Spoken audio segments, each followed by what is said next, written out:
बहुत समय पहले की बात है।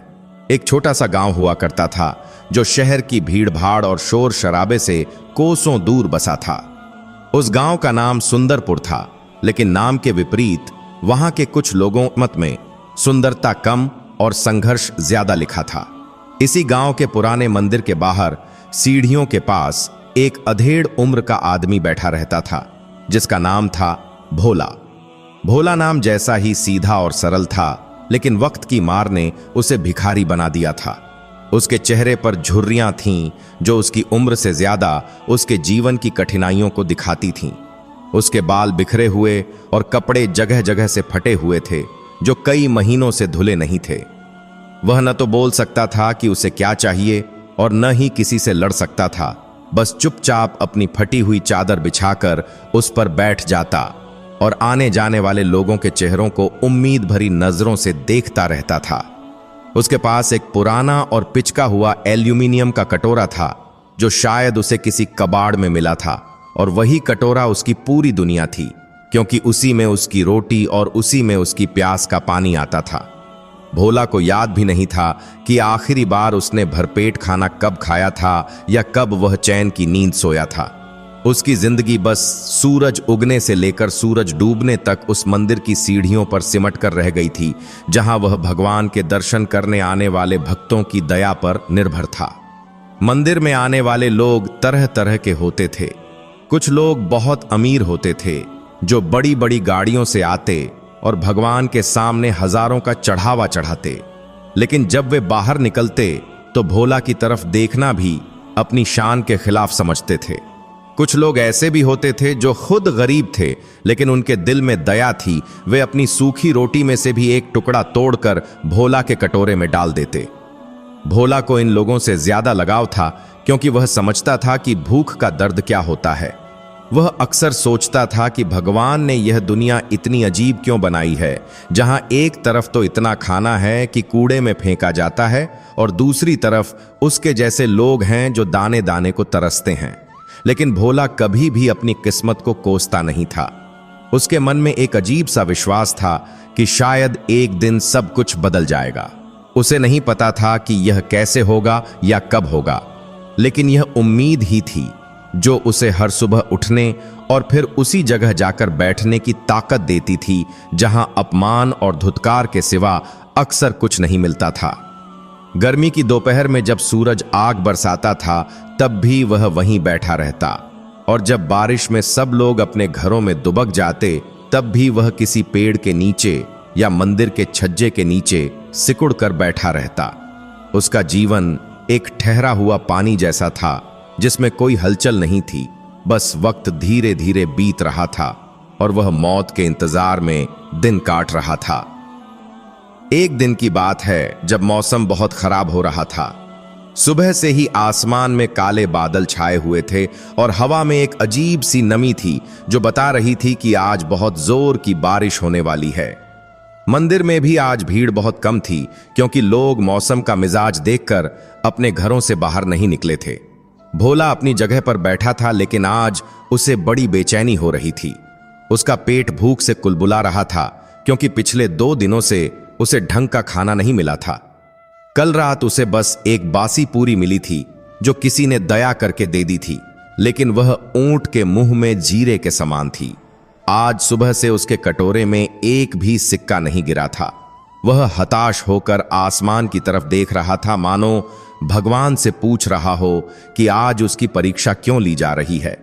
तभी एक बड़ी ही शानदार गाड़ी मंदिर के गेट पर आकर रुकी। भोला की आंखों में एक चमक आ गई।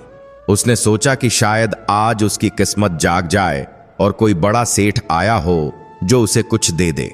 गाड़ी से एक मोटा सा आदमी उतरा जिसने बहुत महंगे कपड़े पहने हुए थे और गले में सोने की चेन लटक रही थी। वह जल्दी जल्दी सीढ़ियां चढ़कर मंदिर के अंदर चला गया।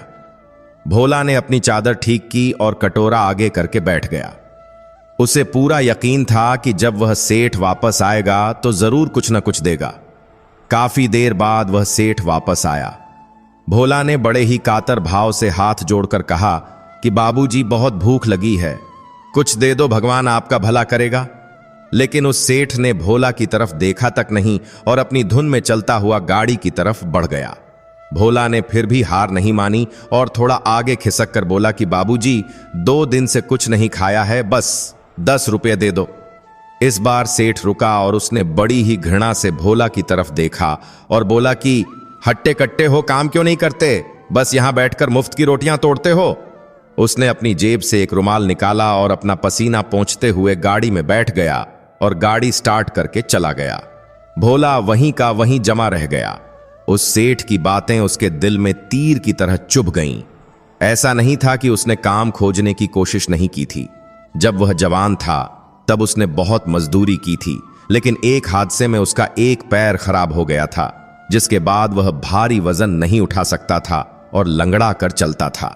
गांव के लोग उसे काम देने से कतराते थे क्योंकि उन्हें लगता था कि यह लंगड़ा आदमी क्या काम करेगा। धीरे धीरे जब जमा पूंजी खत्म हो गई तो पेट की आग बुझाने के लिए उसे हाथ फैलाने पड़े। यह कोई शौक नहीं था बल्कि मजबूरी थी जिसे वह सेठ कभी नहीं समझ सकता था। भोला की आंखों से आंसू छलक पड़े।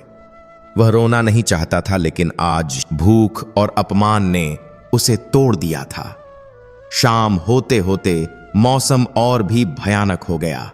तेज आंधी चलने लगी और धूल का गुबार उड़ने लगा। मंदिर के पुजारी जी ने जल्दी जल्दी मंदिर के कपाट बंद कर दिए और अपने घर की तरफ चले गए।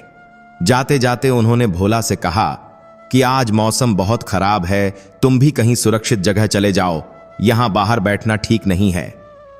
भोला ने सिर हिलाया, लेकिन वह जाए तो जाए कहां? उसका तो कोई घर नहीं था।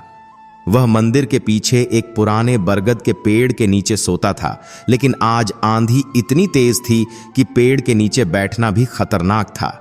देखते ही देखते मूसलाधार बारिश शुरू हो गई।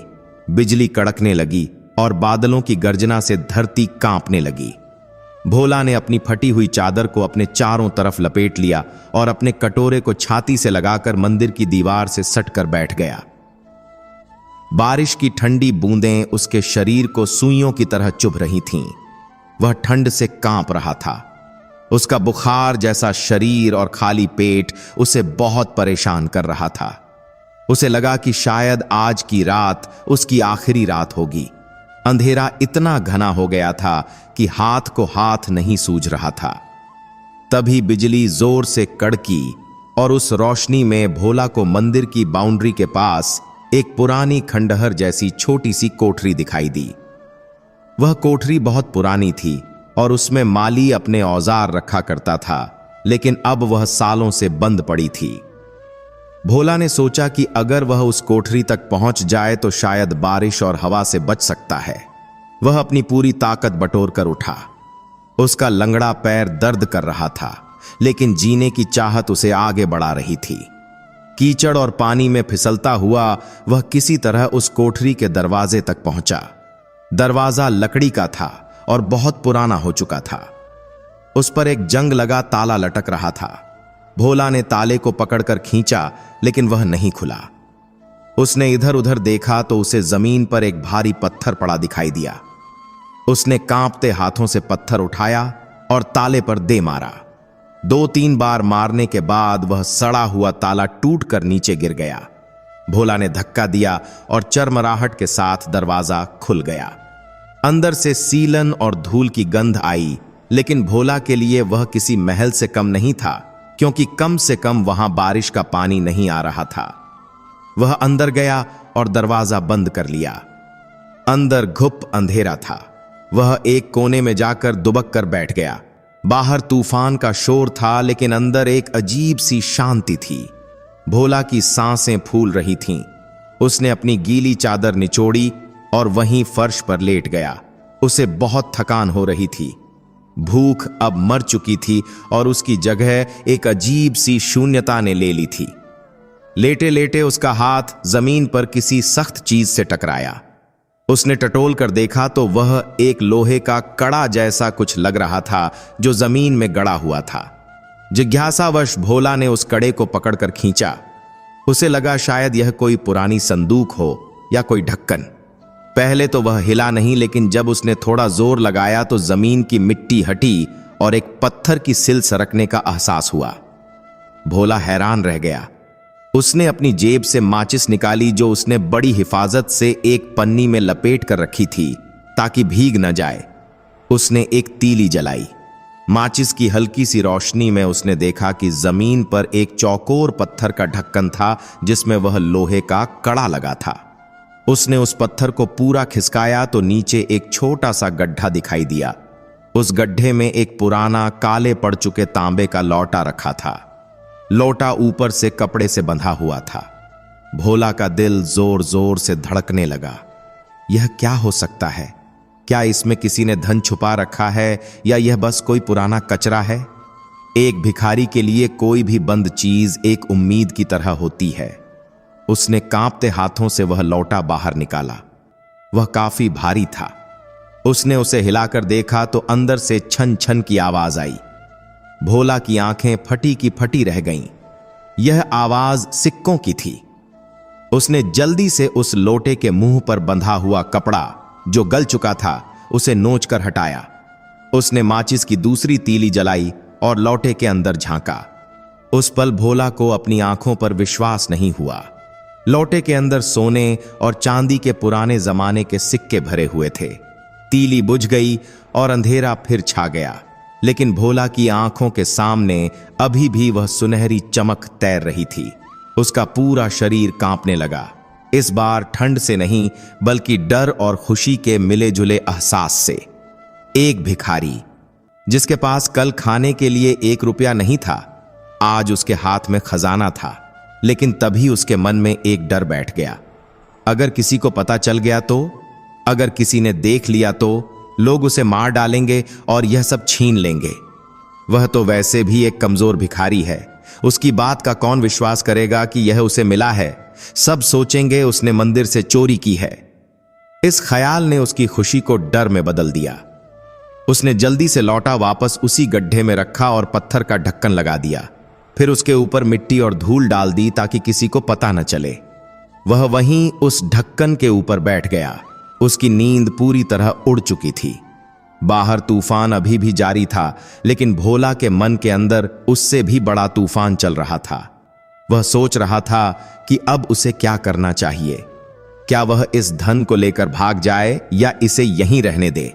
भागकर कहां जाएगा? वह तो लंगड़ा है, और अगर यहीं रहा तो कब तक इसे छुपा पाएगा? रात भर भोला जागता रहा और तरह तरह की योजनाएं बनाता रहा। सुबह जब बारिश रुकी और सूरज की पहली किरण निकली तो भोला ने कोठरी का दरवाजा धीरे से खोला और बाहर झांका। सब कुछ शांत था। पेड़ पौधे धुले हुए और ताजे लग रहे थे। मंदिर का प्रांगण भी साफ हो गया था। भोला ने राहत की सांस ली। किसी ने उसे रात को अंदर जाते हुए नहीं देखा था। उसने अपने कपड़े ठीक किए और बाहर निकल आया। उसने दरवाजे को वैसे ही सटा दिया ताकि किसी को शक न हो कि यह खुला था। वह वापस अपनी जगह मंदिर की सीढ़ियों पर आकर बैठ गया। लेकिन आज वह बदला हुआ था। आज उसकी आंखों में वह लाचारी नहीं थी जो रोज होती थी। आज उसके पास एक राज था, एक ऐसा राज जो उसकी पूरी जिंदगी बदल सकता था, लेकिन उसे बहुत संभल कर चलना था।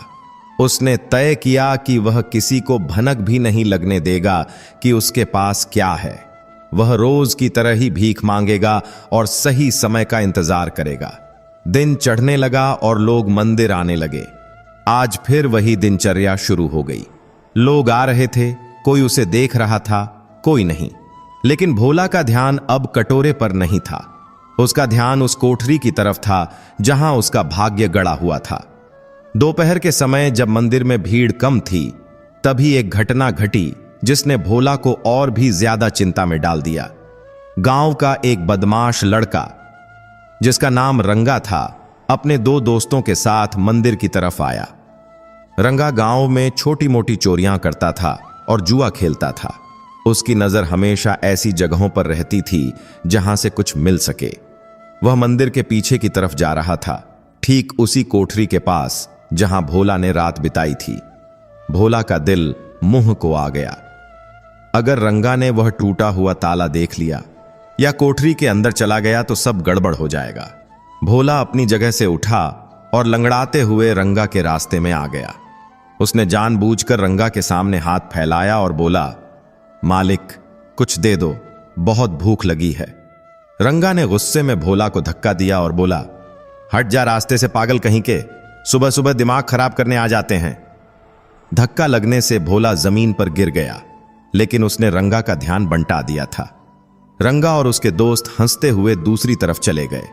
भोला को चोट लगी थी, उसकी कोहनी छिल गई थी, लेकिन उसने दर्द की परवाह नहीं की। उसने चैन की सांस ली कि रंगा उस कोठरी की तरफ नहीं गया, लेकिन उसे समझ आ गया था कि वह खजाना वहां ज्यादा दिन सुरक्षित नहीं रह सकता। उसे जल्द ही कुछ करना होगा। वह सोचने लगा कि इस धन का वह क्या करेगा। क्या वह इससे अपना इलाज करवाएगा, या कोई छोटा सा घर खरीदेगा, या कोई दुकान खोलेगा? सपने बहुत बड़े थे, लेकिन हकीकत यह थी कि वह अभी भी एक भिखारी था, और एक भिखारी के पास सोने का लौटा होना मौत के परवाने जैसा था। उस दिन भोला ने एक फैसला किया। वह इस खजाने को सीधे इस्तेमाल नहीं कर सकता। उसे किसी समझदार आदमी की मदद चाहिए होगी, कोई ऐसा जिस पर वह भरोसा कर सके। लेकिन इस दुनिया में भरोसा किस पर किया जाए? तभी उसे गांव के स्कूल मास्टर जी की याद आई। मास्टर जी, जिनका नाम विजय बाबू था, बहुत ही भले और ईमानदार इंसान थे। वे अक्सर मंदिर आते थे और भोला से हालचाल पूछते थे। कभी कभी वे उसे खाने के लिए फल भी देते थे। भोला को लगा कि शायद वही एक इंसान हैं जो उसकी मदद कर सकते हैं और उसे धोखा नहीं देंगे। लेकिन डर यह भी था कि इतना सोना देखकर अच्छे अच्छों का ईमान डोल जाता है। भोला इसी उधेड़बुन में था कि शाम हो गई। आरती का समय हो गया और घंटियों की आवाज गूंजने लगी। भोला ने अपनी आंखों को बंद किया और भगवान से प्रार्थना की कि उसे सही रास्ता दिखाए। आरती के बाद जब विजय बाबू मंदिर से बाहर निकले तो भोला ने हिम्मत जुटाकर उन्हें आवाज दी, मास्टर जी। विजय बाबू रुके और भोला के पास आए। उन्होंने पूछा, क्या हुआ भोला, आज बड़े परेशान लग रहे हो, तबीयत तो ठीक है? भोला ने इधर उधर देखा कि कोई सुन तो नहीं रहा, फिर धीरे से फुसफुसाते हुए बोला, मास्टर जी, मुझे आपसे अकेले में कुछ बात करनी है, क्या आप मेरी मदद करेंगे? विजय बाबू हैरान थे, क्योंकि आज तक भोला ने कभी उनसे बात करने के लिए नहीं कहा था। वह तो बस भीख मांगता था। उसकी आंखों में एक अजीब सी गंभीरता देखकर मास्टर जी ने कहा, ठीक है भोला, तुम रात को मेरे घर आ जाना, वहीं बात करेंगे।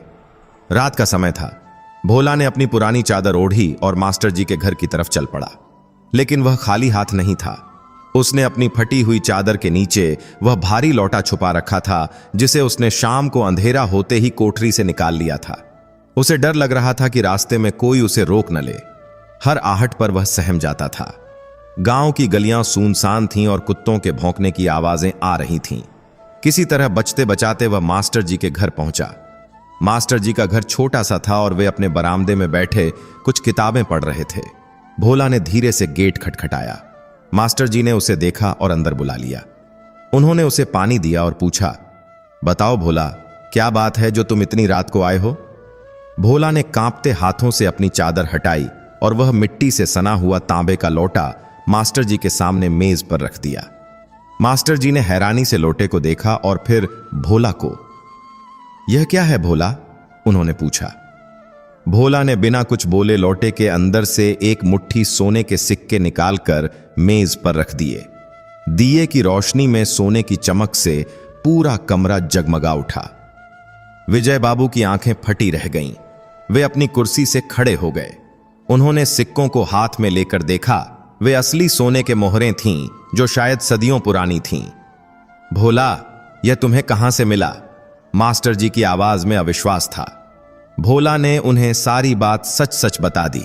तूफान वाली रात, कोठरी और वह गड्ढा। उसने मास्टर जी के पैर पकड़ लिए और रोते हुए बोला, मास्टर जी, मैं अनपढ़ हूं, लंगड़ा हूं। मैं इस धन का क्या करूंगा मुझे नहीं पता। अगर मैंने इसे बेचने की कोशिश की तो पुलिस मुझे पकड़ लेगी या चोर मुझे मार डालेंगे। आप ही मुझे कोई रास्ता दिखाइए। मैं चाहता हूं कि मेरी बची हुई जिंदगी इज्जत से कटे। मुझे अब और भीख नहीं मांगनी। मास्टर जी ने भोला को उठाया और कुर्सी पर बैठाया। वे खुद भी गहरे सोच में पड़ गए थे। यह खजाना इतना ज्यादा था कि पूरे गांव की तकदीर बदल सकता था, लेकिन यह भोला को मिला था तो इस पर हक उसी का था। मास्टर जी की ईमानदारी की अब परीक्षा थी। उन्होंने भोला की आंखों में देखा जहां सिर्फ डर और उम्मीद थी। विजय बाबू ने एक गहरी सांस ली और बोले, भोला, तुम सही कह रहे हो। यह धन तुम्हारे लिए वरदान भी है और अभिशाप भी। अगर दुनिया को पता चला तो तुम्हारी जान को खतरा हो जाएगा, लेकिन चिंता मत करो, मैं तुम्हारे साथ हूं। हम इसे सही तरीके से इस्तेमाल करेंगे। मास्टर जी ने अपनी बात आगे बढ़ाई और भोला को समझाया कि यह खजाना बहुत पुराना है और अगर हम इसे गांव में ही किसी सुनार को दिखाएंगे तो बात आग की तरह फैल जाएगी। हो सकता है कि पुलिस आ जाए और यह सब सरकारी खजाने में जमा हो जाए, फिर तुम्हें कुछ नहीं मिलेगा। इसलिए हमें बहुत सावधानी से काम लेना होगा। विजय बाबू ने तय किया कि वे अगले दिन शहर जाएंगे, जो यहां से काफी दूर है। वहां बड़े बाजार में किसी अनजान जौहरी को 1 या 2 सिक्के बेचकर देखेंगे कि उनकी कीमत क्या है। तब तक के लिए उस लोटे को सुरक्षित रखना जरूरी था। मास्टर जी ने अपने घर के आंगन में तुलसी के चबूतरे के पास ही एक गड्ढा खोदा और भोला की मदद से उस लोटे को वहीं गाड़ दिया। ऊपर से मिट्टी डालकर उसे बराबर कर दिया ताकि किसी को शक न हो। उस रात भोला मास्टर जी के घर के बरामदे में ही सोया। सालों बाद उसे छत के नीचे सोने को मिला था और सबसे बड़ी बात यह थी कि अब उसके सिर पर उस भारी राज का बोझ अकेले नहीं था। उसे लगा जैसे मास्टर जी के रूप में भगवान ने उसे एक सहारा भेज दिया है। नींद तो उसे अब भी नहीं आ रही थी, लेकिन यह बेचैनी डर की नहीं बल्कि आने वाले कल की उम्मीद की थी। वह सोच रहा था कि क्या सच में उसकी फटी हुई जिंदगी रफू हो पाएगी? क्या सच में वह इंसानों जैसी जिंदगी जी पाएगा? अगली सुबह सूरज निकलने से पहले ही मास्टर जी और भोला तैयार हो गए। मास्टर जी ने भोला को अपने पुराने कपड़े दिए ताकि वह थोड़ा ठीक दिखे। हालांकि वे कपड़े भोला को थोड़े ढीले थे, लेकिन उसकी फटी चिथड़े वाली पोशाक से लाख गुना बेहतर थे। दोनों बस स्टैंड पहुंचे और शहर जाने वाली पहली बस पकड़ ली।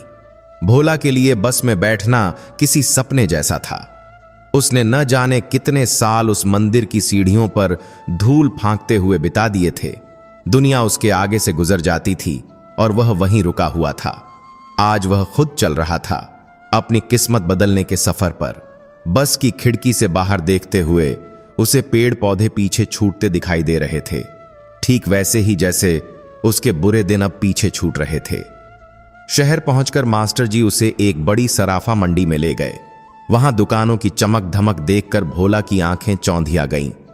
उसे डर लग रहा था कि कहीं कोई उसे पहचान न ले कि वह वही भिखारी है, लेकिन नए कपड़ों और धुले हुए चेहरे के साथ उसे पहचानना मुश्किल था। मास्टर जी एक पुरानी और भरोसेमंद दिखने वाली दुकान में घुसे। दुकानदार एक बुजुर्ग व्यक्ति था। मास्टर जी ने अपनी जेब से केवल एक सोने का सिक्का निकाला और दुकानदार के सामने रखते हुए कहा कि यह हमारे परदादा के जमाने का है। घर में मुसीबत है, इसलिए बेचना पड़ रहा है। दुकानदार ने सिक्का उठाया, उसे उलट पुलट कर देखा, फिर एक कसौटी पर रगड़कर उसकी परख की। उसकी आंखों में चमक आ गई। उसने मास्टर जी से पूछा कि क्या ऐसे और भी सिक्के हैं? मास्टर जी ने बड़ी होशियारी से कहा कि नहीं, बस यही एक बचा था जो मुसीबत के वक्त के लिए रखा था। दुकानदार ने उस सिक्के का वजन किया और आज के भाव के हिसाब से उसकी कीमत बताई। कीमत सुनकर भोला के पैरों तले जमीन खिसक गई। वह एक सिक्का ही इतना कीमती था कि भोला को जिंदगी भर भीख मांगने पर भी उतने पैसे नहीं मिलते। दुकानदार ने नोटों की एक गड्डी मास्टर जी के हाथ में थमा दी। मास्टर जी ने पैसे गिने और चुपचाप भोला को लेकर दुकान से बाहर आ गए। बाहर आकर उन्होंने भोला के कंधे पर हाथ रखा और मुस्कुराते हुए कहा, देखा भोला, यह तुम्हारे अच्छे दिन की शुरुआत है। भोला की आंखों से आंसू बहने लगे। वह वहीं सड़क पर मास्टर जी के पैरों में गिरने लगा, लेकिन मास्टर जी ने उसे संभाल लिया और कहा, अब तुम भिखारी नहीं हो भोला, अब तुम एक इज्जतदार आदमी हो, कभी किसी के पैरों में मत गिरना। उस दिन मास्टर जी ने सबसे पहले भोला को एक अच्छे नाई की दुकान पर ले जाकर उसकी हजामत बनवाई। उसके बड़े हुए बाल और दाढ़ी कटवा दिए। फिर उसे नहला धुलाकर बाजार से नए कपड़े खरीदवाए। जब भोला आईने के सामने खड़ा हुआ तो वह खुद को पहचान नहीं पाया। वह मैला कुचैला भिखारी गायब हो चुका था और उसकी जगह एक साधारण लेकिन साफ सुथरा अधेड़ आदमी खड़ा था। इसके बाद मास्टर जी उसे एक अच्छे होटल में ले गए। भोला ने जब टेबल पर बैठकर गर्मा गर्म खाना देखा दाल, चावल, सब्जी और रोटी, तो उसके हाथ कांपने लगे। उसने पहला निवाला मुंह में डाला तो स्वाद से ज्यादा उसे अपनी किस्मत पर रोना आ गया। वह खाने के साथ साथ अपने आंसुओं को भी निगलता जा रहा था। आसपास के लोग उसे देख रहे थे, लेकिन आज उसे किसी की परवाह नहीं थी। आज वह पेट भर रहा था, वह भी अपनी कमाई से, या यूं कहें कि अपने भाग्य से।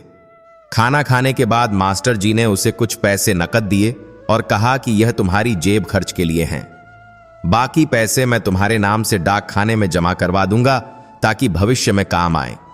लेकिन मास्टर जी ने एक बहुत महत्वपूर्ण बात समझाई। उन्होंने कहा, भोला, अभी हमारे पास बहुत सारे सिक्के बाकी हैं, लेकिन हम रातों रात अमीर बनकर नहीं घूम सकते। अगर गांव वालों ने देखा कि कल का भिखारी आज राजा बन गया है तो सब शक करेंगे, लोग तुमसे जलेंगे और हो सकता है तुम्हें नुकसान पहुंचाएं। इसलिए तुम्हें अब भी सादगी से रहना होगा। हम सबको बताएंगे कि मैंने तुम्हें अपने स्कूल में माली की नौकरी दे दी है और रहने के लिए अपने घर के पीछे वाला कमरा दिया है। इससे तुम्हारी इज्जत भी बनी रहेगी और किसी को तुम्हारे खजाने पर शक भी नहीं होगा। भोला को मास्टर जी की बात एकदम सही लगी। वह समझ गया था कि दौलत को हजम करना दौलत कमाने से ज्यादा मुश्किल होता है। शाम को जब वे गांव वापस लौटे तो भोला का हुलिया देखकर कोई उसे पहचान नहीं पाया। जब वह मंदिर के पास से गुजरा तो उसे अपनी वो पुरानी जगह खाली दिखाई दी। वहां अब भी कुछ कुत्ते बैठे थे और एक दो नए भिखारी आ गए थे। भोला को एक अजीब सी सिहरन हुई। उसने मन ही मन भगवान को धन्यवाद दिया और मास्टर जी के साथ उनके घर चला गया। मास्टर जी ने उसे अपने घर के पीछे बना एक छोटा सा कमरा रहने के लिए दे दिया। बसा तक का कमरा साफ था। उसमें एक चारपाई और एक पंखा था। भोला के लिए यह स्वर्ग से कम नहीं था। मास्टर जी ने उसे समझाया कि अब से वह रोज सुबह स्कूल जाएगा, पेड़ पौधों को पानी देगा और स्कूल की साफ सफाई देखेगा। इसके बदले उसे हर महीने तनख्वाह मिलेगी। यह तनख्वाह असल में उसी के सिक्कों के पैसे थे, लेकिन दुनिया की नजरों में यह उसकी मेहनत की कमाई होने वाली थी। उस रात भोला अपनी चारपाई पर लेटा तो उसे नींद नहीं आई। वह बार बार उठकर अपनी नई शर्ट को छूता, अपनी जेब में रखे नोटों को टटोलता। उसे यकीन नहीं हो रहा था कि यह सब हकीकत है। बाहर सन्नाटा था, लेकिन भोला के अंदर एक नई जिंदगी का शोर था। उसने कसम खाई कि वह इस मौके को गंवाएगा नहीं। वह अब एक नई पहचान बनाएगा। दिन बीतने लगे और भोला की जिंदगी पटरी पर आने लगी। वह सुबह जल्दी उठता, नहा धोकर साफ कपड़े पहनता और स्कूल पहुंच जाता। वह बड़े मन से पेड़ पौधों की देखभाल करता। जिन फूलों को वह पहले सिर्फ दूर से देखता था, अब वह उन्हें खुद उगा रहा था। बच्चे उसे भोला काका कहकर बुलाने लगे। पहले जब वह भीख मांगता था तो बच्चे उसे देखकर पत्थर मारते थे या चिढ़ाते थे, लेकिन अब वही बच्चे उससे नमस्ते करते और बातें करते। यह सम्मान भोला के लिए उन सोने के सिक्कों से भी ज्यादा कीमती था। मास्टर जी ने धीरे धीरे हर 2-3 महीने में शहर जाकर एक एक सिक्का बेचना शुरू किया। उन्होंने भोला का बैंक में खाता खुलवा दिया और सारा पैसा वहां जमा होने लगा। गांव वालों को लगता था कि मास्टर जी बहुत दयालु हैं जो उन्होंने एक भिखारी को आश्रय दिया, लेकिन कोई नहीं जानता था कि भोला अब गांव के कई अमीरों से ज्यादा अमीर था। भोला ने भी अपनी पुरानी आदतें छोड़ दीं। अब वह सीधा चलता था। उसकी चाल में आत्मविश्वास था। उसका स्वास्थ्य भी सुधरने लगा।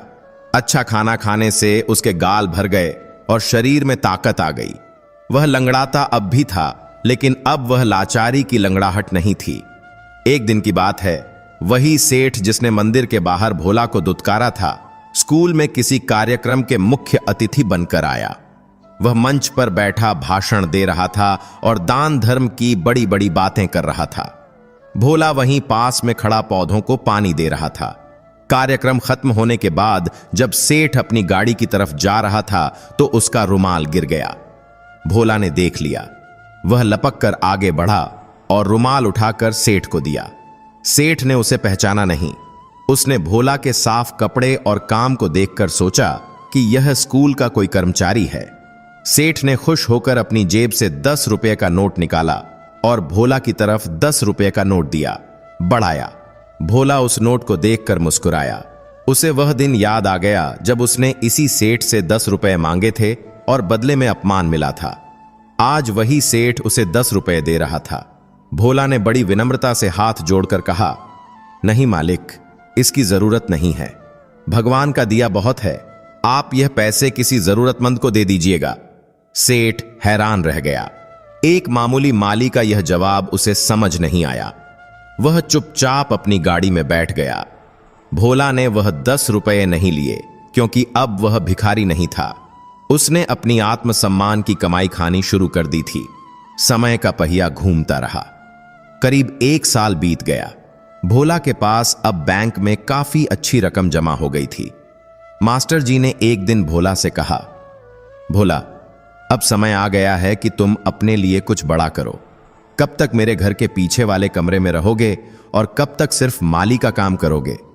तुम्हारे पास इतना धन है कि तुम अपना खुद का घर बना सकते हो या कोई बड़ा व्यापार शुरू कर सकते हो। भोला ने सोचा और कहा, मास्टर जी, मुझे व्यापार करना तो नहीं आता और न ही मुझे बड़े घर का लालच है, लेकिन मेरे मन में एक इच्छा है। मैं चाहता हूं कि मैं उस मंदिर के पास एक ऐसी जगह बनाऊं जहां कोई भी भूखा आदमी कभी खाली पेट न जाए। मैंने भूख की तड़प झेली है। मैं नहीं चाहता कि कोई और भी उस दर्द से गुजरे। मास्टर जी भोला की बात सुनकर गदगद हो गए। उन्होंने सोचा नहीं था कि धन आने के बाद भी भोला का दिल इतना पवित्र रहेगा। अक्सर पैसा आने पर इंसान बदल जाता है, लेकिन भोला का दुख ने उसे इतना मांझ दिया था कि वह सोने से भी ज्यादा खरा हो गया था। मास्टर जी ने कहा, यह तो बहुत ही नेक विचार है भोला। हम अन्न क्षेत्र खोल सकते हैं जहां गरीबों को मुफ्त भोजन मिले, लेकिन इसमें एक अड़चन थी। मंदिर की जमीन पर कोई भी निर्माण करने के लिए गांव की पंचायत और मंदिर समिति की अनुमति चाहिए थी, और मंदिर समिति का अध्यक्ष वही रंगा का पिता था, जो गांव का सरपंच भी था और बड़ा ही लालची आदमी था। अगर उसे पता चलता कि भोला के पास पैसा है तो वह जरूर कोई न कोई गड़बड़ करता। इसलिए मास्टर जी ने एक योजना बनाई। उन्होंने गांव में ऐलान किया कि एक गुप्त दानदाता है जो मंदिर के पास धर्मशाला और रसोई बनवाना चाहता है। उन्होंने यह नहीं बताया कि वह दानदाता भोला है। सरपंच और गांव वाले बहुत खुश हुए कि गांव का विकास होगा। मास्टर जी ने सारी कानूनी कागजी कार्रवाई करवाई और जमीन खरीद ली गई। निर्माण कार्य शुरू हुआ। आता भोला खुद वहां खड़ा होकर काम देखता था। लोग सोचते थे कि मास्टर जी ने उसे मुंशी का काम दिया है। किसी को खबर नहीं थी कि जो ईंटें लग रही हैं, जो सीमेंट आ रहा है, उसका पैसा उसी आदमी की जेब से जा रहा है जो कभी उसी जगह बैठकर भीख मांगता था। 6 महीने के अंदर वहां एक सुंदर भवन बनकर तैयार हो गया। उस पर बड़े अक्षरों में लिखा गया, अन्नपूर्णा भवन। जिस दिन उसका उद्घाटन होना था, पूरा गांव इकट्ठा हुआ। बड़े बड़े नेता और अधिकारी आए। उद्घाटन के समय सब इंतजार कर रहे थे कि वह गुप्त दानदाता सामने आएगा। सरपंच माला लेकर तैयार खड़ा था ताकि उसका स्वागत कर सके और अपनी फोटो खिंचवा सके। तभी मास्टर जी मंच पर आए और माइक थाम लिया। उन्होंने भीड़ को संबोधित करते हुए कहा, भाइयों और बहनों, आज हमारे गांव के लिए बहुत खुशी का दिन है। यह अन्नपूर्णा भवन किसी शहर के सेठ ने नहीं, बल्कि हमारे ही गांव के एक ऐसे व्यक्ति ने बनवाया है जिसे आप सब जानते हैं। सब एक दूसरे का मुंह ताकने लगे। मास्टर जी ने आगे कहा, वह इंसान जिसने अपनी पूरी जिंदगी गरीबी में बिताई, लेकिन जब भगवान ने उसे दिया तो उसने सबसे पहले अपने बारे में नहीं बल्कि आप सबके बारे में सोचा। मैं मंच पर बुलाना चाहूंगा श्री भोलानाथ जी को। नाम सुनते ही सन्नाटा छा गया। लोग हैरान थे। क्या वो भिखारी भोला? क्या मास्टर जी मजाक कर रहे हैं? भीड़ में से भोला धीरे धीरे मंच की सीढ़ियां चढ़ा। उसने आज एक सफेद कुर्ता पायजामा और ऊपर से एक नेहरू जैकेट पहनी थी। वह संकोच कर रहा था, लेकिन मास्टर जी ने उसका हाथ पकड़कर उसे मंच के बीच में खड़ा कर दिया। गांव वालों की आंखें फटी की फटी रह गईं। सरपंच के हाथ से माला छूटकर गिर गई। वही भोला जिसे वे दुत्कारते थे, आज इस भव्य भवन का मालिक था। मास्टर जी ने माइक भोला को दिया। भोला के हाथ कांप रहे थे। उसने भीड़ की तरफ देखा। उसे वही चेहरे दिखाई दिए, वह सेठ, वह रंगा, वह पुजारी और वे लोग जो कभी उसे रोटी का टुकड़ा फेंक कर देते थे। आज वे सब उसके नीचे खड़े थे और वह ऊपर था। भोला ने गहरी सांस ली और बोलना शुरू किया। मैं कोई भाषण देना नहीं जानता, मैं बस इतना जानता हूं कि पेट की आग बहुत बुरी होती है। जब तक मैं यहां सीढ़ियों पर बैठता था, मैं सिर्फ खुद के लिए मांगता था, लेकिन आज भगवान ने मुझे देने लायक बनाया है। यह भवन मेरा नहीं है, यह आप सबका है। आज के बाद इस गांव में कोई भी भूखा नहीं सोएगा, यह मेरा वचन है। भोला की बात में इतनी सच्चाई और दर्द था कि लोगों की आंखों में पानी आ गया। कल तक जो उसे हिकारत से देखते थे, आज श्रद्धा से देख रहे थे। तालियों की गड़गड़ाहट से पूरा प्रांगण गूंज उठा।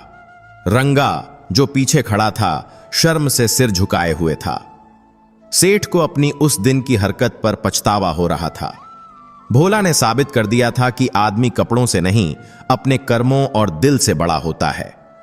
अन्नपूर्णा भवन शुरू हो गया। रोज वहां सैकड़ों लोग खाना खाने आते। भोला खुद सबको अपने हाथों से परोसता। उसे जो सुकून लोगों को खाना खिलाकर मिलता था, वह उसे सोने के सिक्कों को गिनने में कभी नहीं मिला। लेकिन कहानी अभी खत्म नहीं हुई थी। कहते हैं ना कि जब आप अच्छा काम करते हैं तो मुश्किलें भी आती हैं। भोला की बढ़ती हुई शोहरत और मास्टर जी का प्रभाव सरपंच और उसके साथियों को खटकने लगा था।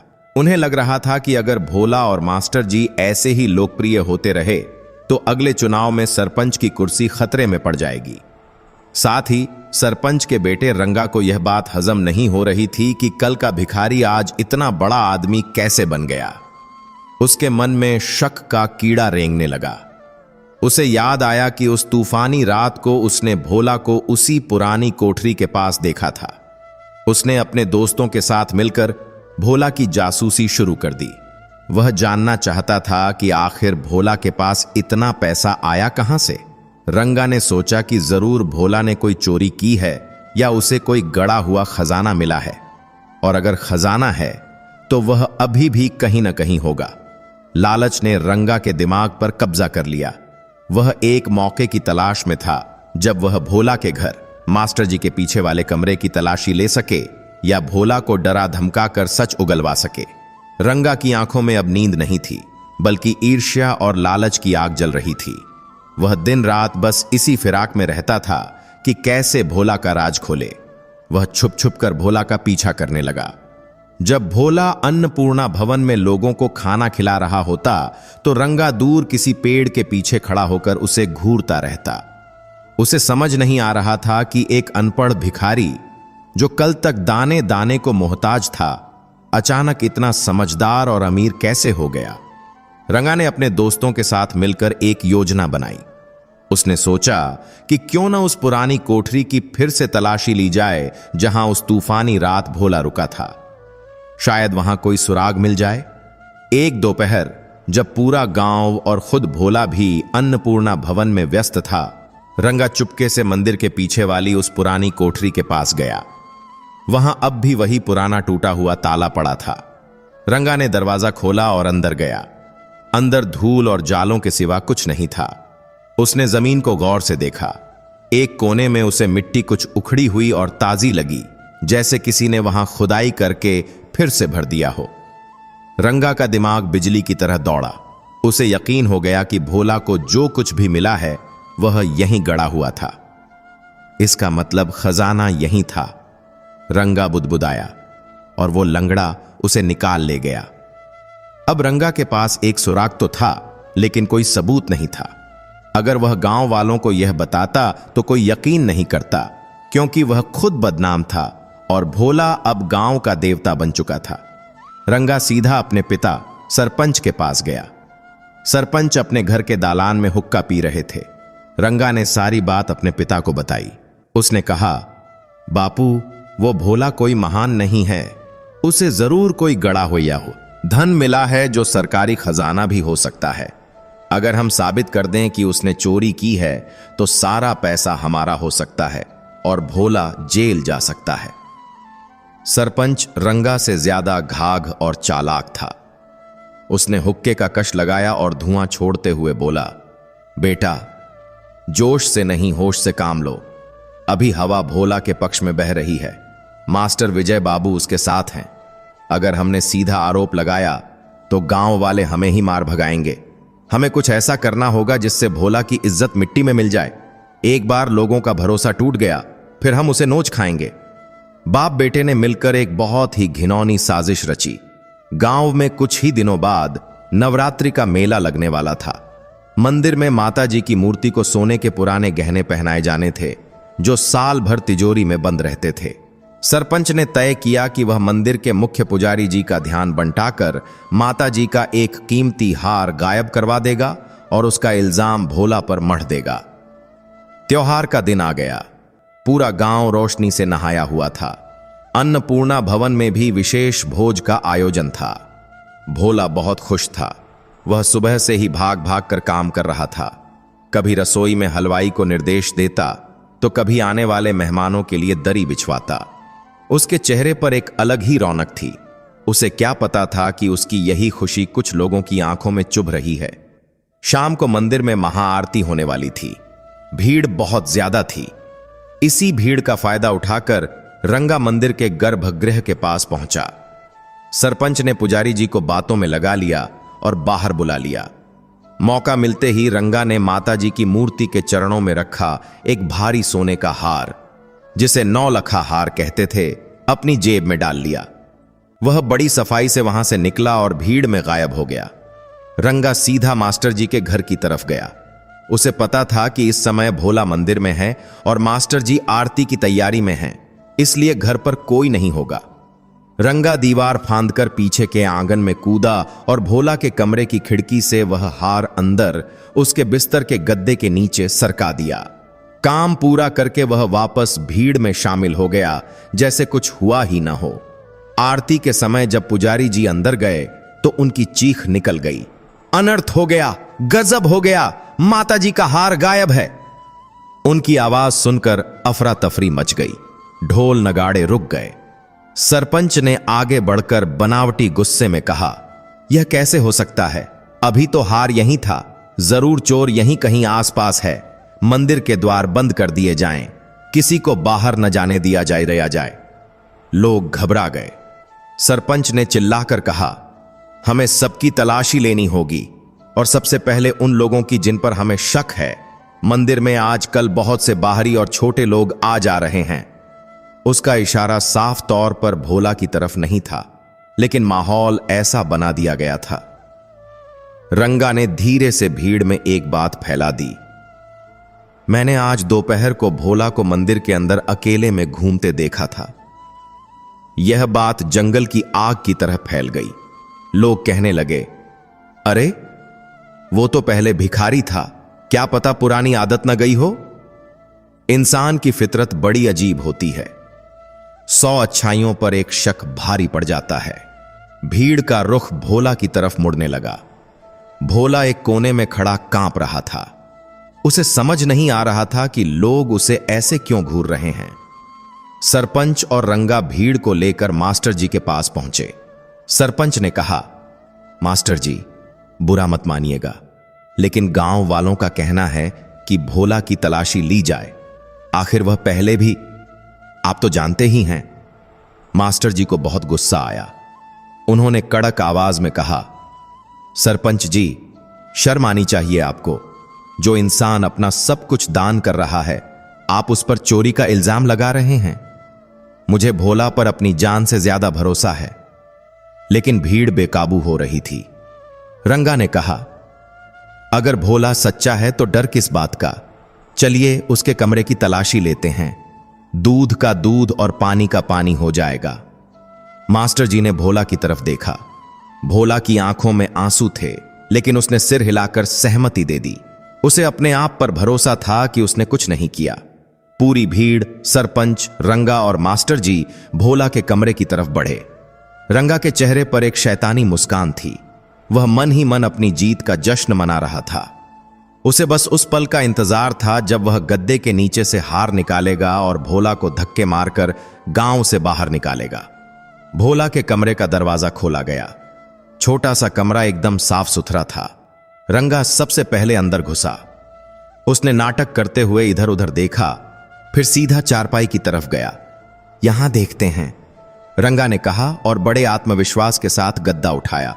सबकी सांसें थमी हुई थीं, लेकिन गद्दे के नीचे कुछ नहीं था। रंगा के पैरों तले जमीन खिसक गई।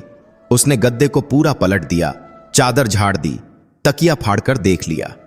वहां कुछ नहीं था। रंगा का चेहरा पीला पड़ गया। यह कैसे हो सकता है? उसने खुद अपने हाथों से हार वहां रखा था। क्या भोला को पता चल गया था? क्या मास्टर जी ने देख लिया था? सरपंच भी हैरान था। वह रंगा को घूर रहा था। मास्टर जी ने रंगा को घूरते हुए पूछा, क्या हुआ रंगा, कुछ मिला? तुम तो बड़ी यकीन से कह रहे थे। रंगा हकलाने लगा। मुझे लगा शायद। भीड़ अब रंगा और सरपंच के खिलाफ होने लगी थी। लोग कहने लगे, बेचारे भले आदमी को परेशान कर रहे हैं। सरपंच जी, यह ठीक नहीं है। भोला भी हैरान था। उसे समझ नहीं आ रहा था कि रंगा उसके गद्दे के नीचे क्या ढूंढ रहा था। तभी कमरे के बाहर से एक आवाज आई, रुकिए। सबने मुड़कर देखा। वहां गांव का एक छोटा बच्चा खड़ा था जिसका नाम छोटू था। छोटू ने अपनी नन्ही हथेली खोली जिसमें वह सोने का हार चमक रहा था। सब सन्न रह गए। सरपंच ने लपक कर पूछा, यह तेरे पास कहां से आया? छोटू ने मासूमियत से बताया, बाबूजी, मैं मंदिर के पीछे खेल रहा था। तभी मैंने देखा कि रंगा भैया जल्दी जल्दी में दीवार कूद रहे थे। उनकी जेब से यह चमकती हुई माला गिर गई थी। मैं तो रंगा भैया को देने ही आ रहा था, लेकिन वो भीड़ में खो गए। छोटू की बात सुनते ही वहां सन्नाटा छा गया। रंगा का खेल उसी पर उल्टा पड़ गया था। दरअसल हड़बड़ी में रंगा ने जब जेब से हार निकालकर खिड़की से फेंकने की कोशिश की थी, तो वह हार खिड़की के अंदर जाने के बजाय बाहर ही झाड़ियों में गिर गया था, जिसे उसे पता भी नहीं चला। और उसने सोचा कि काम हो गया। भगवान ने भोला की सच्चाई की लाज रख ली थी। अब पूरी भीड़ का गुस्सा रंगा पर टूट पड़ा। सरपंच शर्म से पानी पानी हो गया। मास्टर जी ने आगे बढ़कर रंगा के गाल पर एक जोरदार तमाचा मारा। तो यह थी तुम्हारी असलियत? तुम एक निर्दोष को फंसाना चाहते थे? गांव वाले रंगा को पीटने ही वाले थे कि भोला बीच में आ गया। उसने अपने हाथ फैलाकर सबको रोक दिया। भोला ने कहा, नहीं भाइयों, इसे मत मारिए। गलती इंसान से ही होती है। शायद रंगा बाबू को कोई गलतफहमी हो गई थी। आज माता जी का दिन है। आज के दिन हिंसा ठीक नहीं। जाने दीजिए इन्हें। भोला की यह बात सुनकर लोग दंग रह गए। जिसने उसकी जान लेने की कोशिश की, उसी को वह बचा रहा था। मास्टर जी की आंखों में भोला के लिए सम्मान और बढ़कर रह गया। उन्होंने सरपंच से कहा, ले जाइए अपने बेटे को और शुक्र मनाइए कि भोला का दिल सोने का है, वरना आज यह पुलिस थाने में होता। सरपंच रंगा का हाथ पकड़कर सिर झुकाए वहां से चला गया। उस दिन के बाद भोला का कद गांव वालों की नजर में भगवान जैसा हो गया। लेकिन इस घटना ने भोला को एक बात सिखा दी थी कि दुनिया में अच्छे काम करने वालों के दुश्मन भी अपने आप पैदा हो जाते हैं। उसे अब और भी सतर्क रहने की जरूरत थी। लेकिन भोला के मन में एक सवाल अब भी था, रंगा को उस पुरानी कोठरी के बारे में कैसे पता चला? क्या मेरा राज अब राज नहीं रहा? इस घटना के बाद रंगा और सरपंच कुछ दिनों तक शांत रहे। लेकिन सांप जितना घायल होता है, उसका जहर उतना ही बढ़ जाता है। वे अब समझ चुके थे कि सीधी उंगली से घी नहीं निकलेगा। उन्होंने अपनी रणनीति बदल दी। रंगा ने गांव में आना जाना कम कर दिया और शहर के बुरे लोगों के साथ उठना बैठना शुरू कर दिया। उसे पैसे की सख्त जरूरत थी, क्योंकि जुए में वह बहुत हार चुका था। उसने शहर के एक शातिर अपराधी कालिया से संपर्क किया। कालिया चोरी और डकैती के लिए मशहूर था। रंगा ने कालिया को बताया कि गांव में एक भिखारी है जिसके पास कहीं न कहीं बहुत सारा सोना छुपा हुआ है। अगर तुम उसे उठा लो और थोड़ा डराओ धमकाओ तो वह उगल देगा कि खजाना कहां है, फिर आधा तेरा आधा मेरा। रंगा ने कालिया को लालच दिया। कालिया की आंखों में चमक आ गई। एक निहत्थे लंगड़े पूर्व भिखारी को लूटना उसके लिए बाएं हाथ का खेल था। उन्होंने तय किया कि आने वाली अमावस्या की रात जब गांव में अंधेरा होगा, वे भोला का अपहरण करेंगे। उधर भोला इन सब साजिशों से बेखबर अपने सेवा कार्य में लगा था, लेकिन मास्टर जी को चिंता थी। वह सरपंच की खामोशी को खतरे की घंटी मान रहे थे। उन्होंने भोला को समझाया था, भोला, अब तुम रात को अकेले बाहर मत निकला करो और अन्नपूर्णा भवन से घर आते वक्त भी किसी को साथ ले लिया करो। भोला हंसकर कहता, मास्टर जी, जिसका रक्षक भगवान है उसका कोई क्या बिगाड़ेगा। लेकिन मास्टर जी ने अपनी तरफ से भोला की सुरक्षा के लिए एक उपाय सोचा। उन्होंने गांव के ही एक पहलवान युवक, जिसका नाम भीम था और जो भोला की बहुत इज्जत करता था, उसे भोला का अंगरक्षक, बॉडीगार्ड बना दिया। भीम को कहा गया कि वह साये की तरह भोला के साथ रहे, बस लोगों को यह लगे कि वह भोला का सहायक है। भीम हट्टा कट्टा था और वफादार भी। भोला को पहले तो यह अजीब लगा, लेकिन मास्टर जी की बात वह टाल नहीं सकता था। अमावस्या की रात आ गई। आसमान में चांद नहीं था और चारों तरफ घना अंधेरा था। भोला अन्नपूर्णा भवन का हिसाब किताब निपटाकर देर रात घर लौट रहा था। भीम उसके साथ था, हाथ में एक लाठी लिए। रास्ता सुनसान था। जैसे ही वे दोनों गांव के बाहरी हिस्से से गुजर रहे थे, अचानक एक जीप तेजी से आई और उनके सामने रुक गई। जीप में से 4 नकाबपोश आदमी निकले, जिनके हाथों में चाकू और डंडे थे। यह कालिया और उसके गुंडे थे। रंगा दूर जीप में बैठा तमाशा देख रहा था। गुंडों ने भोला को घेर लिया। चुपचाप हमारे साथ चलो, वरना यहीं काट कर फेंक देंगे, कालिया गुर्राया। भोला घबरा गया। उसने कभी ऐसी हिंसा नहीं देखी थी, लेकिन इससे पहले कि कोई गुंडा भोला को हाथ लगाता, भीम शेर की तरह उन पर टूट पड़ा। भीम ने अपनी लाठी घुमाई और पहले ही वार में एक गुंडे के हाथ से चाकू गिरा दिया। लेकिन वे 4 थे और भीम अकेला। हाथापाई शुरू हो गई।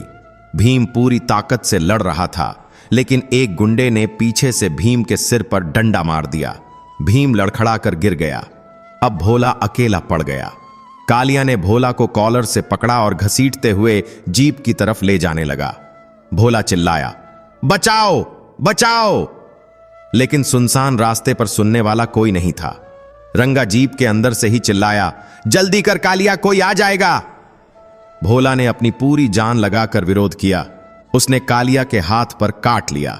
कालिया दर्द से बिलबिलाया और उसकी पकड़ ढीली हो गई। भोला लंगड़ाते हुए भागा। वह खेतों की तरफ भागा जहां जीप नहीं जा सकती थी। गुंडे उसके पीछे भागे। अंधेरे में ठोकर खाकर भोला गिर गया। उसे लगा अब सब खत्म। गुंडे उसके सिर पर खड़े थे। तभी अंधेरे में एक और आवाज गूंजी, गोलियों की आवाज। धां धां! गुंडे ठिठक गए। सामने से पुलिस की जीप की बत्तियां चमकती हुई आ रही थीं। मास्टर जी पुलिस लेकर आ गए थे। दरअसल मास्टर जी को रंगा के शहर जाने की खबर मिल गई थी और उन्हें शक था कि आज रात कुछ गड़बड़ हो सकती है। इसलिए उन्होंने पहले ही थानेदार को खबर कर दी थी और वे लोग गश्त पर थे। पुलिस को देखते ही कालिया और उसके साथी भागने लगे, लेकिन पुलिस ने जीप दौड़ाकर उन्हें घेर लिया। रंगा, जो अपनी जीप स्टार्ट करके भागने की कोशिश कर रहा था, घबराहट में जीप को एक पेड़ से टकरा बैठा।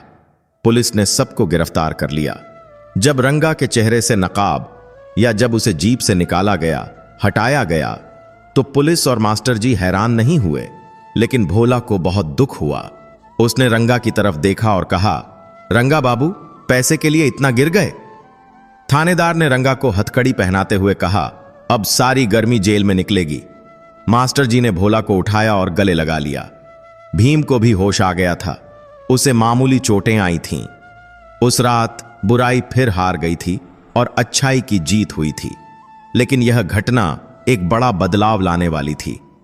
अब तक भोला का खजाना एक राज था, लेकिन पुलिस केस बनने के बाद अब सवाल उठने वाले थे कि आखिर रंगा भोला के पीछे क्यों पड़ा था। क्या भोला को सच बताना पड़ेगा? अगले दिन पूरे जिले में खबर छप गई कि एक समाज सेवी का अपहरण करने की कोशिश नाकाम हुई। भोला अब सिर्फ एक गांव का दानी नहीं, बल्कि एक चर्चित हस्ती बन गया था। बड़े बड़े पत्रकार गांव आने लगे। सब भोला का इंटरव्यू लेना चाहते थे। मास्टर जी ने भोला को समझाया, भोला, अब बात छुप नहीं सकती। हमें सच का एक हिस्सा दुनिया को बताना होगा, वरना लोग कहानियां बनाते रहेंगे। मास्टर जी और भोला ने मिलकर एक प्रेस कॉन्फ्रेंस, पत्रकार वार्ता बुलाई। भोला ने माइक संभाला और दुनिया के सामने अपनी कहानी रखी, लेकिन एक छोटे से बदलाव के साथ। उसने कहा, मुझे कोई खजाना नहीं मिला। मेरे एक दूर के रिश्तेदार थे जो निस्संतान थे। उन्होंने अपनी सारी संपत्ति मरते वक्त मेरे नाम कर दी थी। मुझे यह बात बहुत बाद में पता चली। बस यही मेरा सच है। चूंकि खजाना सोने के सिक्कों के रूप में था, जिसे मास्टर जी ने धीरे धीरे बेचकर सफेद धन, व्हाइट मनी में बदल दिया था और उसके कागजात तैयार करवा लिए थे, जो कि मास्टर जी की दूरदर्शिता थी, इसलिए किसी को शक नहीं हुआ। कानूनी रूप से भोला का पैसा अब पुश्तैनी संपत्ति बन गया था। इस खुलासे के बाद भोला की जान का खतरा कम हो गया, क्योंकि अब सबको लगा कि पैसा बैंक में है और कानूनी है। कोई गड़ा हुआ खजाना नहीं है जिसे लूटा जा सके। रंगा और उसके साथियों को लंबी जेल हो गई। सरपंच को अपनी बदनामी के कारण पद से इस्तीफा देना पड़ा। गांव में अब शांति थी, लेकिन भोला का सफर यहां रुकने वाला नहीं था। उसके पास पैसा था, शोहरत थी, लेकिन उसका दिल अब भी कुछ खालीपन महसूस कर रहा था। उसे लगता था कि सिर्फ खाना खिलाना काफी नहीं है। उसे गांव के उन लोगों के लिए कुछ करना था जो बीमारी से मर जाते हैं, जैसे उसकी मां मरी थी। गांव में कोई अच्छा अस्पताल नहीं था। शहर जाने में बहुत वक्त लगता था और कई मरीज रास्ते में ही दम तोड़ देते थे। भोला ने मास्टर जी के सामने अपनी नई इच्छा रखी। मास्टर जी, मैं एक अस्पताल बनाना चाहता हूं। मास्टर जी मुस्कुराए। यह काम अन्नपूर्णा भवन से भी बहुत बड़ा था। इसके लिए बहुत ज्यादा पैसे और सरकारी मदद की जरूरत थी, लेकिन भोला का संकल्प दृढ़ था। अस्पताल बनाने का सपना देखना आसान था, लेकिन उसे पूरा करना पहाड़ तोड़ने जैसा था। जमीन की समस्या फिर आ खड़ी हुई। गांव के पास एक ही बड़ी जमीन थी जो अस्पताल के लिए उपयुक्त थी, लेकिन वह जमीन एक पुराने जमींदार की थी जो बहुत ही जिद्दी और अड़ियल था। उसका नाम था ठाकुर विक्रम सिंह। विक्रम सिंह शहर में रहता था और उसे अपनी पुश्तैनी जमीन से बहुत प्यार था, भले ही वह बंजर पड़ी हो। मास्टर जी और भोला कई बार ठाकुर साहब से मिलने शहर गए, लेकिन उन्होंने हर बार मिलने से मना कर दिया। एक बार जब मुलाकात हुई भी तो ठाकुर ने साफ कह दिया, मैं अपनी जमीन किसी भिखारी के अस्पताल के लिए नहीं दूंगा। यह मेरे पूर्वजों की निशानी है। भोला निराश हो गया। उसके पास पैसे थे, वह मुंह मांगी कीमत देने को तैयार था, लेकिन ठाकुर को पैसे का नहीं, अपनी आन का घमंड था। यह भोला के धैर्य की नई परीक्षा थी। क्या वह उस जिद्दी जमींदार का दिल जीत पाएगा या उसका अस्पताल का सपना अधूरा रह जाएगा? भोला और मास्टर जी ने हार नहीं मानी। ठाकुर विक्रम सिंह का इनकार उनके लिए एक बड़ी रुकावट थी, लेकिन भोला का इरादा पक्का था। उसने तय किया कि वह खुद एक बार फिर ठाकुर साहब के पास जाएगा, लेकिन इस बार वह पैसों की बात नहीं करेगा। वह सिर्फ एक इंसान से दूसरे इंसान के नाते बात करेगा। मास्टर जी ने उसे समझाया कि ठाकुर साहब बहुत ही पुराने ख्यालों के आदमी हैं, उन्हें इज्जत और परंपरा प्यारी है। भोला ने अपनी सादगी को ही अपना हथियार बनाने का फैसला किया। वह सुबह सुबह उठकर शहर के लिए निकल पड़ा। इस बार उसने कोई गाड़ी नहीं की, बल्कि बस से गया और ठाकुर साहब की हवेली के गेट पर जाकर खड़ा हो गया। दरबान ने उसे भगाने की कोशिश की। भाग यहां से, ठाकुर साहब किसी से नहीं मिलते। लेकिन भोला ने बड़ी नम्रता से कहा, भाई, मैं यहां भीख मांगने नहीं आया हूं। मैं बस ठाकुर साहब के दर्शन करना चाहता हूं। जब तक वे नहीं मिलेंगे, मैं यहीं धूप में खड़ा रहूंगा। दरबान ने सोचा पागल है, चला जाएगा, लेकिन भोला वहीं खड़ा रहा। दोपहर हो गई, सूरज सिर पर चढ़ आया। भोला पसीने से लथपथ था, उसका लंगड़ा पैर दर्द कर रहा था, लेकिन वह टस से मस नहीं हुआ। शाम को जब ठाकुर साहब अपनी बालकनी में चाय पी रहे थे, तो उनकी नजर गेट पर खड़े उस आदमी पर पड़ी। उन्होंने दरबान को बुलाकर पूछा, यह कौन है जो सुबह से खड़ा है? दरबान ने बताया, हुक्म, यह वही गांव वाला भोला है जो अस्पताल के लिए जमीन मांग रहा था। जिद्दी है, जा ही नहीं रहा। ठाकुर साहब को थोड़ी हैरानी हुई। आमतौर पर लोग उनके डर से भाग जाते थे। उन्होंने दरबान से कहा, बुलाओ उसे अंदर। भोला अंदर आया। उसका गला प्यास से सूख रहा था, लेकिन उसने पानी नहीं मांगा। उसने ठाकुर साहब के पैर छुए और हाथ जोड़कर खड़ा हो गया। ठाकुर ने रौब से पूछा, क्या चाहिए? मैंने कह दिया ना कि जमीन नहीं बिकेगी, फिर क्यों खड़े हो यहां?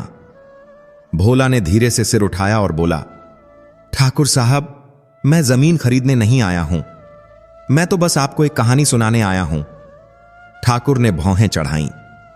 कहानी? भोला ने कहा, जी, एक मां की कहानी जो अपने बीमार बेटे को गोद में लेकर शहर की तरफ भागी थी, लेकिन रास्ते में ही दम तोड़ दिया क्योंकि गांव में कोई डॉक्टर नहीं था। वह मां मेरी थी और वह बेटा मैं हूं। उस दिन मैंने अपनी मां को खोया, लेकिन आज भी गांव में कई माएं अपने बच्चे खो रही हैं, कई बेटे अनाथ हो रहे हैं। आपकी जमीन बंजर पड़ी है ठाकुर साहब, लेकिन अगर वहां अस्पताल बन गया तो वह जमीन जिंदगी उगाएगी। पीढ़ियां आपको याद रखेंगी कि एक ठाकुर ने अपनी जमीन देकर हजारों जानें बचाईं। जमीन तो वैसे भी यहीं रह जाएगी, लेकिन नाम अमर हो जाएगा। भोला की आंखों में जो दर्द और सच्चाई थी, उसने ठाकुर के कठोर दिल पर चोट की। ठाकुर विक्रम सिंह ने अपनी पूरी जिंदगी अपनी शान और जायदाद को बचाने में लगा दी थी, लेकिन किसी ने उनसे इस तरह बात नहीं की थी। नाम अमर हो जाएगा, यह बात ठाकुर के दिल में घर कर गई। वे कुछ देर चुप रहे, फिर उन्होंने अपने नौकर को आवाज दी, रामू, मेहमान के लिए पानी और शरबत लाओ। यह एक बहुत बड़ा बदलाव था। ठाकुर ने भोला को बैठने के लिए कहा। उन्होंने पूछा, अगर मैं जमीन दे दूं तो क्या गारंटी है कि वह अस्पताल ही बनेगा, कोई दुकान नहीं? भोला ने कहा, मेरी जान ले लीजिए ठाकुर साहब, लेकिन वचन कभी नहीं टूटेगा और अस्पताल का नाम आपके पिताजी के नाम पर होगा, यह मेरा वादा है। ठाकुर विक्रम सिंह पिघल गए। उन्होंने उसी वक्त अपने मुनीम को बुलाया और जमीन के कागजात लाने को कहा। उन्होंने भोला से कहा, जाओ, जमीन तुम्हारी हुई, मुझे एक पैसा नहीं चाहिए, बस वादा याद रखना, मेरे पिता ठाकुर शमशेर सिंह का नाम उस अस्पताल के माथे पर होना चाहिए। भोला की आंखों से खुशी के आंसू छलक पड़े। उसने फिर से ठाकुर साहब के पैर छुए। जो काम करोड़ रुपए नहीं कर पाए, वह भोला के आंसुओं और ईमानदारी ने कर दिखाया। गांव में जब यह खबर पहुंची कि ठाकुर ने मुफ्त में जमीन दे दी है, तो किसी को यकीन नहीं हुआ। लोग कहने लगे कि भोला के पास कोई जादू है। अब अस्पताल बनने का रास्ता साफ था। मास्टर जी और भोला ने तुरंत काम शुरू करवा दिया। शहर से अच्छे आर्किटेक्ट, वास्तुकार बुलाए गए। दिन रात काम चलने लगा। भोला खुद ईंटें पकड़ता, मजदूरों के साथ खाना खाता और वहीं सो जाता। उसे देखकर गांव के नौजवान भी शर्मिंदा हुए और वे भी श्रमदान, मुफ्त सेवा करने के लिए आगे आए। पूरा गांव एक हो गया था। देखते ही देखते 1 साल के अंदर वहां एक विशाल इमारत खड़ी हो गई, ठाकुर शमशेर सिंह मेमोरियल अस्पताल। यह सिर्फ ईंट गारे का ढांचा नहीं था, यह उम्मीद का मंदिर था। उद्घाटन के दिन ठाकुर विक्रम सिंह भी आए। जब उन्होंने अपने पिता का नाम सुनहरे अक्षरों में लिखा देखा तो उनकी छाती गर्व से फूल गई। उन्होंने भोला को गले लगाया और कहा, तुमने मुझे असली अमीरी का मतलब समझा दिया भोला। अस्पताल शुरू हुआ। शहर से अच्छे डॉक्टर बुलाए गए। भोला ने अपनी जमा पूंजी का एक बड़ा हिस्सा डॉक्टरों की फीस और दवाइयों के लिए फिक्स कर दिया ताकि गरीबों का इलाज मुफ्त हो सके। अब गांव वालों को छोटी मोटी बीमारी के लिए शहर नहीं भागना पड़ता था। कई जानें बचने लगीं। एक बार पास के गांव से एक औरत को प्रसव पीड़ा, लेबर पेन हुई। हालत बहुत खराब थी। अगर पुराना समय होता तो वह शायद नहीं बचती, लेकिन भोला के अस्पताल में तुरंत उसका ऑपरेशन हुआ और उसने एक स्वस्थ बच्चे को जन्म दिया। उस औरत ने अपने बच्चे का नाम भोला रखा। यह भोला के लिए सबसे बड़ा पुरस्कार था। उसकी मां की आत्मा को अब जाकर शांति मिली होगी, यह सोचकर भोला अक्सर अकेले में मुस्कुरा देता था। लेकिन जीवन एक सीधी रेखा नहीं होती। जैसे जैसे अस्पताल प्रसिद्ध हुआ, वहां दवाइयों की खपत बढ़ने लगी। भोला ने दवाइयों की सप्लाई का ठेका शहर की एक बड़ी कंपनी को दिया था। कंपनी का मालिक, जिसका नाम मिस्टर खन्ना था, एक बहुत ही लालची व्यापारी था। शुरू में तो उसने अच्छी दवाइयां भेजीं, लेकिन जब उसने देखा कि भोला एक सीधा सादा आदमी है और उसे डॉक्टरी का ज्यादा ज्ञान नहीं है, तो उसने हेराफेरी शुरू कर दी। खन्ना ने असली दवाइयों की जगह नकली और सस्ती दवाइयां भेजना शुरू कर दिया और बिल असली दवाइयों का बनाता रहा। भोला को इस बात की भनक भी नहीं थी, वह तो बस चेक साइन कर देता था। धीरे धीरे मरीजों की शिकायतें आने लगीं। डॉक्टर साहब, दवाई का असर नहीं हो रहा, बुखार नहीं उतर रहा, दर्द कम नहीं हो रहा। अस्पताल के डॉक्टर भी परेशान थे। उन्होंने भोला से कहा, भोला काका, लगता है बीमारी का स्वरूप बदल गया है, दवाइयां काम नहीं कर रही हैं। एक दिन एक बहुत ही गरीब किसान अपनी बेटी को लेकर अस्पताल आया। उसे निमोनिया था। डॉक्टरों ने उसे इंजेक्शन लगाया जो खन्ना की कंपनी से आया था, लेकिन इंजेक्शन लगने के कुछ ही देर बाद बच्ची की हालत और बिगड़ गई और उसकी मौत हो गई। पूरा अस्पताल सन्न रह गया। किसान का रो रो कर बुरा हाल था। भोला को लगा जैसे किसी ने उसका कलेजा निकाल लिया हो। उसने डॉक्टर से पूछा, ऐसा कैसे हुआ? हमने तो सबसे अच्छी दवाई दी थी। डॉक्टर को भी शक हुआ। उन्होंने बची हुई दवाई की शीशी को जांच के लिए शहर की एक बड़ी लैब में भेजा। जब रिपोर्ट आई तो सबके पैरों तले जमीन खिसक गई। वह दवाई नकली थी। उसमें सिर्फ पानी और कुछ मामूली रसायन थे। असली दवा का नामो निशान नहीं था। भोला को इतना गुस्सा आया जितना उसे अपनी पूरी जिंदगी में कभी नहीं आया था। उसने उसी वक्त पुलिस को बुलाया और सारी रिपोर्ट दिखाई। पुलिस ने तुरंत छापा मारा और मिस्टर खन्ना के गोदाम से भारी मात्रा में नकली दवाइयां बरामद कीं। कब टूसू को गिरफ्तार कर लिया गया, लेकिन भोला का दिल टूट चुका था। एक मासूम बच्ची की जान चली गई थी, सिर्फ इसलिए क्योंकि उसने एक बेईमान आदमी पर भरोसा किया था। वह खुद को दोषी मानने लगा। वह अस्पताल के अपने कमरे में बंद हो गया और किसी से बात नहीं करता था। मास्टर जी ने उसे बहुत समझाया, भोला, इसमें तुम्हारी गलती नहीं है, तुमने तो भलाई ही की थी। धोखा देने वाले को सजा मिल गई है। लेकिन भोला का मन अशांत था। उसे लगा कि सिर्फ पैसा और इमारत होना काफी नहीं है, व्यवस्था पर नजर रखना भी जरूरी है। उसने तय किया कि वह अब अनपढ़ नहीं रहेगा। अगर मैं पढ़ा लिखा होता तो दवाइयों के नाम पढ़ सकता था, जांच कर सकता था, उसने सोचा। 50 साल की उम्र में भोला ने एक नया संकल्प लिया, पढ़ाई करने का। यह बात सुनने में अजीब लगती थी कि इतना बड़ा आदमी अब कब खगा सीखेगा, लेकिन भोला के लिए यह प्रायश्चित भी था और जरूरत भी। भोला ने मास्टर जी से कहा, मास्टर जी, मुझे पढ़ना सिखाइए, मुझे इतना काबिल बनाइए कि कोई मुझे बेवकूफ न बना सके। मास्टर जी की आंखों में चमक आ गई। उन्होंने कहा, सीखने की कोई उम्र नहीं होती भोला, मैं तुम्हें जरूर पढ़ाऊंगा। अब भोला का एक नया रूटीन शुरू हुआ। दिन में वह अस्पताल और अन्नपूर्णा भवन का काम देखता और शाम को मास्टर जी के साथ बैठकर स्लेट बत्ती लेकर बच्चों की तरह पढ़ता। लोग पहले हंसे, देखो बूढ़ा घोड़ा लाल लगाम, लेकिन भोला ने किसी की परवाह नहीं की। उसने अपनी पूरी लगन लगा दी। उसके मोटे मोटे खुरदरे हाथों ने कलम पकड़ना सीखा। धीरे धीरे वह अक्षर जोड़ने लगा, फिर शब्द पढ़ने लगा। और एक दिन ऐसा आया जब उसने खुद अस्पताल की फाइलों को पढ़ना शुरू किया। उसने हिसाब किताब खुद चेक करना शुरू किया। अब कोई मुनीम या कोई सप्लायर उसे धोखा नहीं दे सकता था। भोला की इस नई ताकत ने उसे और भी निखार दिया। समय बीतता गया। भोला अब बूढ़ा होने लगा था। उसके बाल पूरी तरह सफेद हो चुके थे और चलने में उसे अब छड़ी का सहारा लेना पड़ता था। लेकिन उसका रुतबा किसी राजा से कम नहीं था। उसने अपनी वसीयत विल बनवाई। मास्टर जी अब बहुत बुजुर्ग हो चुके थे और अक्सर बीमार रहते थे, इसलिए भोला को अब अपनी विरासत संभालने के लिए किसी योग्य उत्तराधिकारी की तलाश थी। उसके अपने कोई बच्चे नहीं थे। उसका परिवार तो यह पूरा गांव था, लेकिन उसे एक ऐसा व्यक्ति चाहिए था जो निस्वार्थ भाव से इस सेवा को आगे बढ़ा सके। उसकी नजर एक युवा डॉक्टर पर थी जिसका नाम डॉक्टर आनंद था। आनंद शहर का रहने वाला था, लेकिन उसने अपनी ऐश ओ आराम की जिंदगी छोड़कर भोला के अस्पताल में सेवा करना चुना था। वह दिन रात मरीजों की सेवा में लगा रहता था। भोला को उसमें अपनी जवानी की परछाई दिखती थी, वही तड़प, वही सेवा भाव। लेकिन भोला उसे परखना चाहता था।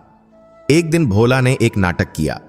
उसने अफवाह फैलाई कि वह अपनी सारी जायदाद और अस्पताल को सरकार के हवाले करने वाला है, क्योंकि उसे किसी पर भरोसा नहीं है। यह खबर सुनकर कई लोग भोला के पास आए। कुछ लालची रिश्तेदार जो कभी नहीं आए थे, वे भी टपक पड़े। वे भोला को समझाने लगे, काका, हम तो आपके अपने हैं, हमें दीजिए। लेकिन डॉक्टर आनंद चुपचाप अपना काम करता रहा। उसे इस बात से कोई फर्क नहीं पड़ा कि मालिक कौन होगा, उसे बस अपने मरीजों की चिंता थी। एक दिन भोला ने आनंद को बुलाया और कहा, डॉक्टर साहब, सुना है आप शहर वापस जाने की सोच रहे हैं। यहां तो अब सरकार आने वाली है, आपकी तनख्वाह शायद कम हो जाए। आनंद ने मुस्कुराते हुए कहा, काका, मैं यहां तनख्वाह के लिए नहीं आया था। मुझे यहां जो सुकून मिलता है वह शहर के करोड़ों रुपयों में नहीं है। सरकार आए या कोई और, जब तक मेरे हाथ चल रहे हैं मैं यहीं इन गरीबों का इलाज करूंगा। भोला की आंखों में आंसू आ गए। उसे उसका वारिस मिल गया था। एक भव्य समारोह में भोला ने घोषणा की कि उसके बाद अन्नपूर्णा भवन और शमशेर सिंह अस्पताल की जिम्मेदारी एक ट्रस्ट संभालेगा और उस ट्रस्ट के मुख्य डॉक्टर आनंद होंगे। भोला ने अपनी निजी संपत्ति का एक एक पैसा उस ट्रस्ट के नाम कर दिया। उसने अपने लिए कुछ नहीं रखा, सिवाय उन कपड़ों के जो उसने पहने थे। सब लोग हैरान थे, इतना त्याग। भोला ने माइक पर कहा, मैं नंगा आया था, नंगा ही जाऊंगा। यह धन मुझे भाग्य ने दिया था ताकि मैं इसे सही हाथों में सौंप सकूं। मेरा काम पूरा हुआ। उस दिन भोला को लगा कि वह सच में मुक्त हो गया है। उस रात वह बहुत गहरी नींद सोया, बिना किसी चिंता के। कहानी का अंत करीब आ रहा था। कुछ साल बाद मास्टर विजय बाबू का देहांत हो गया। भोला को बहुत गहरा धक्का लगा। उसका मार्गदर्शक, उसका दोस्त चला गया था। भोला अब और भी अकेला महसूस करने लगा। वह अक्सर मंदिर की उसी सीढ़ी पर जाकर बैठ जाता जहां से उसकी कहानी शुरू हुई थी। वह घंटों वहां बैठा रहता, आते जाते लोगों को देखता। अब वह भीख नहीं मांगता था, लेकिन वह अपनी जड़ों को नहीं भूला था। लोग उसे झुककर प्रणाम करते, लेकिन वह उन्हें रोकता और कहता, मैं वही भोला हूं, बस कपड़े बदल गए हैं। एक दिन सर्दी की एक ठंडी सुबह जब पुजारी जी मंदिर का कपाट खोलने आए तो उन्होंने देखा कि भोला उसी सीढ़ी पर बैठा है। उसका सिर दीवार से टिका हुआ है और चेहरे पर एक शांत मुस्कान है। पुजारी जी ने पास जाकर उसे हिलाया, भोला काका उठो, बहुत ठंड है। लेकिन भोला नहीं उठा। वह अपनी अनंत यात्रा पर निकल चुका था। वहीं उसी जगह जहां उसने अपनी जिंदगी के सबसे बुरे और सबसे अच्छे दिन बिताए थे। भोला की अंतिम यात्रा में ऐसा जनसैलाब उमड़ा जो शायद किसी बड़े नेता या राजा के लिए भी न उमड़ता। हजारों लोग रो रहे थे। जिन अनाथों को उसने पाला, जिन मरीजों को उसने बचाया, जिन भूखों को उसने खिलाया, वे सब आज अपने पिता को विदा करने आए थे। भोला चला गया, लेकिन वह मरा नहीं। वह आज भी उस अस्पताल की हर धड़कन में जिंदा है, अन्नपूर्णा भवन के हर निवाले में जिंदा है। उसकी कहानी आज भी गांव की चौपालों पर सुनाई जाती है। एक भिखारी की कहानी जिसने अपनी किस्मत को नहीं बल्कि दूसरों की किस्मत को बदला। और लोग कहते हैं कि कभी कभी भगवान मंदिर के अंदर मूर्ति में नहीं बल्कि बाहर सीढ़ियों पर बैठे किसी इंसान के रूप में मिल जाते हैं। सुंदरपुर गांव आज भी सुंदर है, लेकिन उसकी असली सुंदरता उन ईंट पत्थरों में नहीं बल्कि भोला की उस विरासत में है जो सिखाती है कि देने वाला हाथ लेने वाले हाथ से हमेशा ऊंचा होता है।